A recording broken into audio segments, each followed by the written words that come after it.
ইরানের গুরুত্বপূর্ণ পারমাণবিক স্থাপনায় যুক্তরাষ্ট্র ৬টি বাংকার বিধ্বংসী বোমা ফেলার আগেই সেখানে থাকা ৪০০ কেজি ইউরেনিয়াম সরানো হয়েছিল। এই পরিমাণ ইউরেনিয়াম দিয়ে ১০টি পারমাণবিক অস্ত্র তৈরি করা সম্ভব। মার্কিন সংবাদ মাধ্যম এবিসি নিউজের কাছে এমনটাই দাবি করেছেন যুক্তরাষ্ট্রের ভাইস প্রেসিডেন্ট জেডি ভ্যান্স। ইরানের ৩ পারমাণবিক স্থাপনায় বোমা নিক্ষেপের পর থেকে হদিস মিলছে না ৪০০ কেজি ওজনের ইউরেনিয়াম, যা ওই ৩ স্থাপনাতে মজুদ ছিল। যুক্তরাষ্ট্রের ভাইস প্রেসিডেন্ট ভ্যান্স বলেছেন, এই পরিমাণ ইউরেনিয়াম দিয়ে ১০টি পারমাণবিক বোমা তৈরি করা যায়। গুঞ্জন রটেছে এরই মাঝে পারমাণবিক বোমা তৈরির কাজও শুরু করেছে ইরান।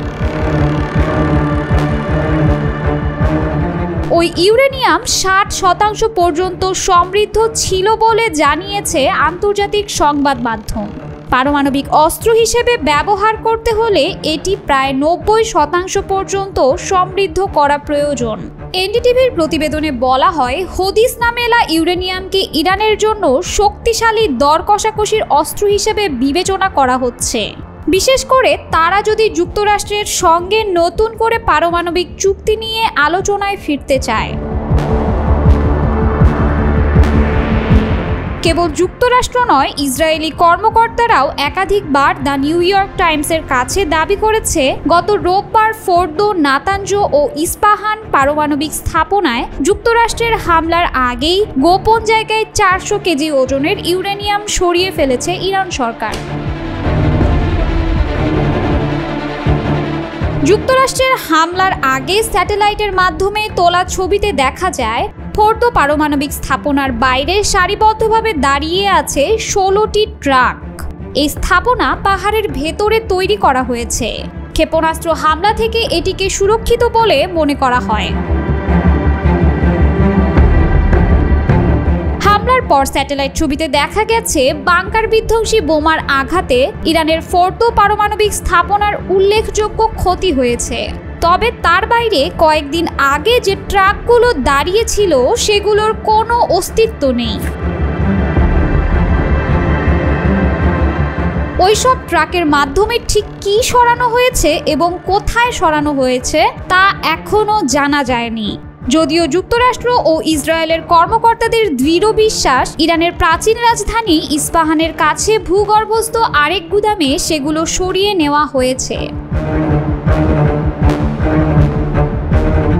আন্তর্জাতিক পরমাণু শক্তি সংস্থার প্রধান রাফায়েল গ্রোসি বলেছেন, পারমাণবিক স্থাপনা ফোর্দো সর্বশেষ পরিদর্শন করা হয়েছিল ইরানে ইসরায়েলের হামলা শুরুর ১ সপ্তাহ আগে। গত সপ্তাহে জাতিসংঘের নিরাপত্তা পরিষদকে গ্রোসি বলেছিলেন, যত দ্রুত সম্ভব ফোর্দো পরিদর্শনের কাজ আবার শুরু করা জরুরি। তিনি সতর্ক করে এও বলেন, ইরান ইসরায়েলের চলমান সংঘাত এই জরুরি কাজটি আরও বিলম্বিত করেছে। একই সঙ্গে ইরানকে পরমাণু অস্ত্র অর্জন থেকে বিরত রাখতে কূটনৈতিক সমাধানের সম্ভাবনাও ক্ষীণ করেছে। এদিকে ইরানের পরমাণু শক্তি সংস্থার প্রধান মোহাম্মদ এসলামি বলেছেন, পারমাণবিক কর্মসূচির ওপর হওয়া ক্ষয়ক্ষতির মূল্যায়ন করছে ইরান, তা পুনরায় চালুর পরিকল্পনা নিচ্ছে। মঙ্গলবার কাতার ভিত্তিক সংবাদ মাধ্যম আল জাজিরার লাইভে এমন খবর জানান তিনি। ইরানের মেহর সংবাদ সংস্থাকে দেওয়া এক বিবৃতিতে মোহাম্মদ এসলামি বলেন, আমরা প্রয়োজনীয় ব্যবস্থা গ্রহণ করেছি এবং বর্তমানে যেসব স্থানে ক্ষতি হয়েছে সেগুলোর মূল্যায়ন করছি।